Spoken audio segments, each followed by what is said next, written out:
Welcome back, ladies and gentlemen, and we're joined here tonight in the studio by Engineer Hassan Shabaan, the political and economic expert. Engineer Shabaan, thank you very much for being with us. Thank you for inviting me, appreciate it. Always a pleasure, sir. Engineer Shabaan, now, before we start delving into the social protection programs, now, we've seen today the Prime Minister, Mustafa Madbouli, visiting the lower Egyptian governorate of Bahira, inspecting it, looking at the first phase of the presidential initiative for developing the rural areas there, specifically in the Wadi Natrun region. Now, how much of the first phase of really working on the modernization of the villages there, working on the developmental projects there, how much of a big step is it for such an important area actually in Lower Egypt? Yeah, it is. It is one of the most important areas so far, because actually in the south of this particular location we have the Arif al-Masri, the new delta. All of these projects are in the back of this particular location. Wadi Natrun and the south of Bahira are very promising. The type of soil is very fertile, and the government actually improved the irrigation conditions recently in this particular area. Everything is going along with the construction of the new Alamein city. Yes. In the back of Alamein city, there will be an agricultural depth, actually, where all the agro requirements and needs of this new city will be provided from this area, all the way from the Bahira all the way to Wadi Natrun. Yes. Is a promising area. I would appreciate the idea of not only being keen to cultivate the area and grow crops. I would like to see programs to relocate and redistribute the population of the delta in this particular area. The population in this particular area is very slim, and we require really a program to relocate the population from the densest delta to this particular area, not only by growing crops. We need a program where you grow crops. These crops are the raw material for an industry. Now, you need an industrial zones in this particular area that depends on the crops that you grow, especially if you grow fruits. You're going to have an industry to dry fruits, grapes, and so forth. Yes. I think this way you create a lot of work chances for the young people in this particular area. I think this area is a very promising area. I have a feeling that the government recently realized that it's not a matter of just defeating the desert and turning the desert to green areas. No, I think we're going to have certain areas allocated for exporting the crops directly from, say, Muhammad Naguib base, and close to Wadi Natrun and this particular area. This program, the Decent Life program, and the initiatives of even the new nuclear power plant that will be constructed in Al-Daba. This is all of this will be integrated in a symphony. You're bringing a lot of development efforts in this particular area, but all of it should be integrated to have harmony in the symphony that you're playing. Yes. All of these facilities will have to work together in order to, I hope that we can locate not less than 5 million people to this particular area. It's a very promising area. weather is perfect. This area enjoys, for experts, they call it area 9 and 10 in weather, which is very suitable for a lot of crops. But we need to be smart to choose the right crops that, as I said, that could be used in industry or to export it directly to Europe. I think, the agriculture is a trade, actually. It's a business. It's not a matter of just growing crops and so forth. You need to market these crops. Yes. So I think when I say we would grow flowers, for instance, because Europe is a very good market for flowers, especially in winter, Yes. while the weather is perfect in our country. I think we need to manage the formula in a smart way to benefit from what we're doing. Well, having this sort of agricultural depth you're referring to, it needs a lot of infrastructure work. It needs a lot of irrigation. Yes. It needs a lot of energy as well. I mean, already there are 285 electrical projects that are completed, 441 are underway. Talking about sanitation projects also, there are 54 sanitation projects taking place there. And the proximity, as you've mentioned, to the new Delta, the Daba nuclear power plant. Now, talking about all of this, especially the agricultural sector that would be flourishing there, how is this possible with the water situation that we already have been talking about for quite a few years now? Is it such a difficult challenge to overcome? I mean, it's right by the Mediterranean, but this is not, this water is not suitable for irrigation. Well, first of all, there is a lot of efforts actually to improve irrigation and use new and modern methods to irrigate crops. This is them. Second, we have to choose crops that are not thirsty for water. I mean, that we can grow without really having to provide a lot of water for, or allocate a lot of water for this plants. We have to think outside the box. I mean, this particular area is very famous of, with the raising camels, for instance, and they actually just. I think this area could accommodate not less than 250,000 camels if we have the right meadows for these camels. And I think the Ministry of Agriculture, with the research centers they have a plant that could grow directly on seawater without any treatment.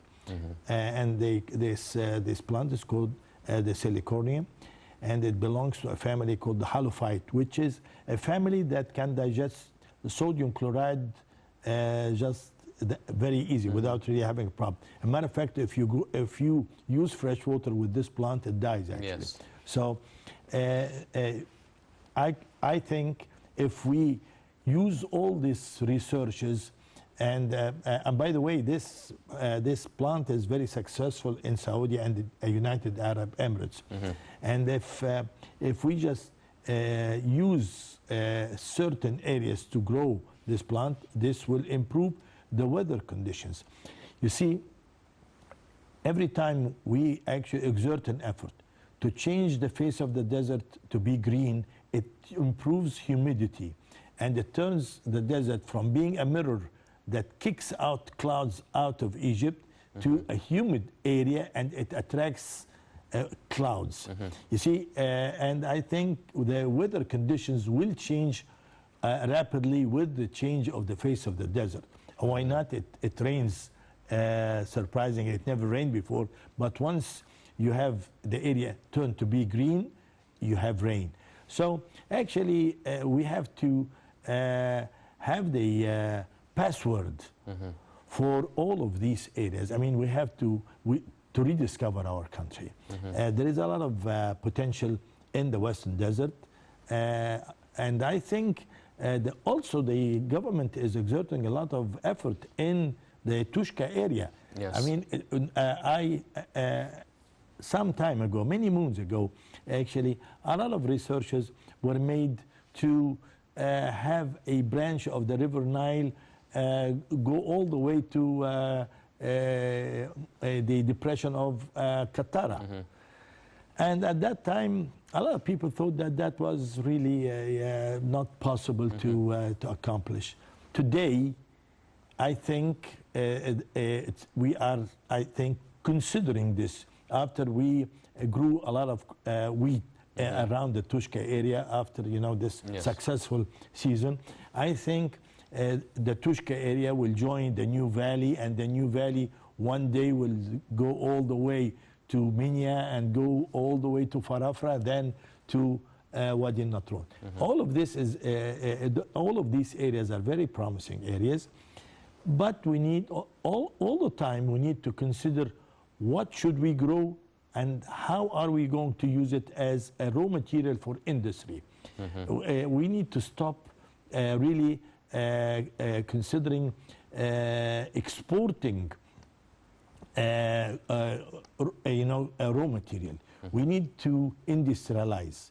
We need to ship final products to the markets instead of sending raw materials and somebody will use it and give us a final product later on with a price that actually we cannot afford. So these areas are very promising. The certain plants like jasmine, like all of this, we could have international firms to produce perfumes in Egypt. Nobody will oppose to the specifications of these plants. They, a lot of plants that could be used in medical, So actually, we're going to have to just think outside the box in all of these areas in order to create business and work opportunities for the young people and increase our exports to outside markets. And it would still also work with the climate action, combating climate change, and we're talking about the COP27. Well, last week the government, talking about the social safety nets. Now, the government decided to add on to Takaful and Karama, Solidarity and Dignity initiative, adding 1 million families, so it would total to 20 million families benefiting from this project, this initiative. Now, it is a costly inclusion of an extra 1 million, but we were talking earlier about the inflation, about what not just Egypt but the whole global economy is suffering as a result of the political turbulences and crises around the world, and the pandemic as well. So how would you evaluate such a move? This move should last, and also talking about adding the government employees earning £2,500 or less and £2,700 or less in the next 6 months. For the next 6 months. So how would you evaluate these decisions by the government last week? Well, definitely the government is trying its best to ease life for this sector of people. But again, I think we're going to have to create work chances for these people to utilize the manpower in the countryside in a better way. I think the new areas, we could establish twin villages, like if you have a village in, say, in Giza, and you very close to the Daba highway. I think in Khatadba area and in Abu Ghalib and all these areas, we could have twin villages and try to attract young people to work in these areas and give them houses on long-term installments and so forth. You need a certain formula to attract the young people to leave their homes and try to, work in new areas and have an infrastructure in these areas. It's not a matter of agriculture only. You require a complete program to attract the new population. As I said, you're going to have an ambitious program to redistribute the dense population of the Delta in these new areas, housing, schooling, hospitals. So I think we're going to have to be very wise in the coming era to put our housing program that we have in the right places to serve the ambitious program of the government.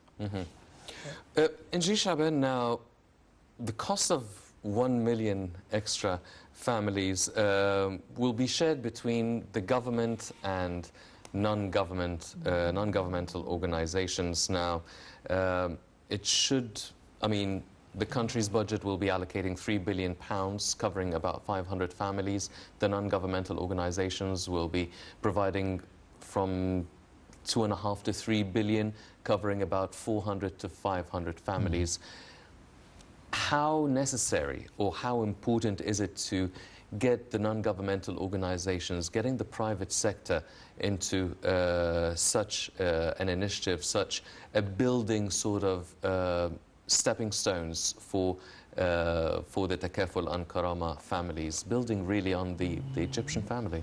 Well, for a while, actually, government took the responsibility on their own to act alone to face all these problems.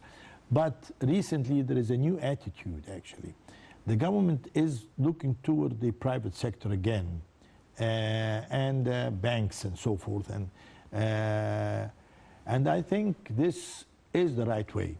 The whole society will have to work together to face this coming problem, the inflation problem, the lack of hard currency, because I think we're going to witness problems in with the dollar and so forth in the coming era.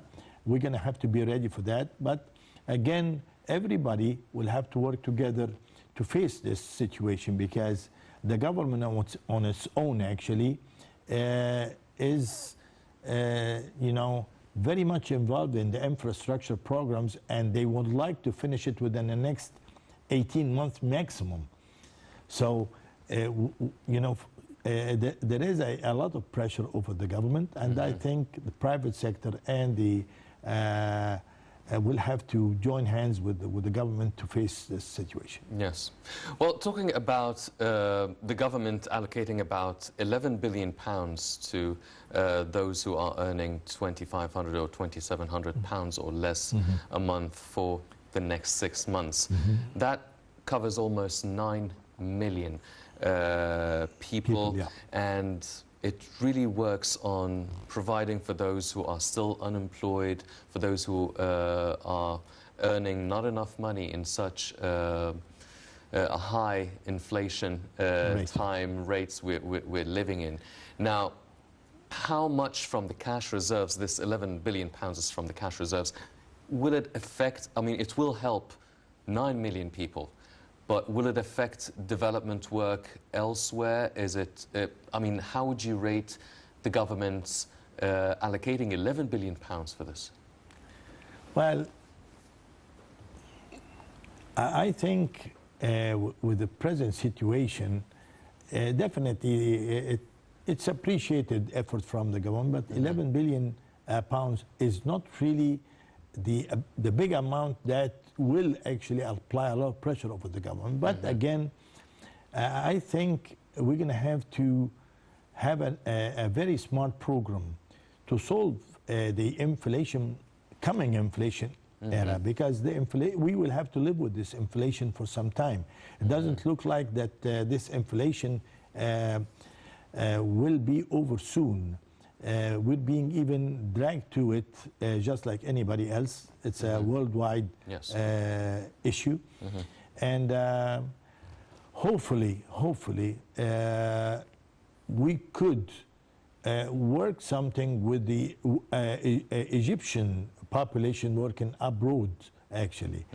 This, if the government actually make certain, exemptions for the Egyptians working abroad to attract the Egyptians to finance certain projects in Egypt, this could be a way out of it. We need to give certain privileges to Egyptians working abroad to attract their savings, actually, to Egypt. I think also still Sinai is a key to a lot of our problems. We could turn Sinai to a free zone area completely to attract all the hot money in the area. I mean, you need to create something like an Egyptian Wall Street in Sinai, and have certain rules in Sinai. This will probably, with the development taking place on the other side in Saudi, with this new areas over there and the connection between Sinai and Saudi that is coming in the future, I think Sinai might have an answer to solve some of our problems. And do you think to actually get Sinai into turning into a Wall Street in this peninsula, is it a marketing factor that needs that? Can something like the COP27 in Sharm el-Sheikh really turn more focus and more eye and more spotlight on this peninsula? Well, yes, this could take place, but I think the coming COP27 actually, if as an Egyptian, I would like to see certain reports about the studies on the Mediterranean, actually, because the Mediterranean is a threat to our delta. And no wonder that the government chose the name New Delta. It scares me a little bit, but I like to see Egypt raise this issue in the coming conference, because I think within the next 50 years we will have a big issue out of that. So, but Sinai is not really under threat from the climate changes, but still I think Sinai is not really fully developed to produce an income that helps the government face the coming problems. Yes. Well, ladies and gentlemen, as Engineer Shabaan mentioned, there are many more initiatives that need to be taking place in Egypt, and some have already achieved a lot of success. 3 developmental initiatives have been included in the UN Best Practices platform. Let's check out this report and we'll be right back to shed more light on them.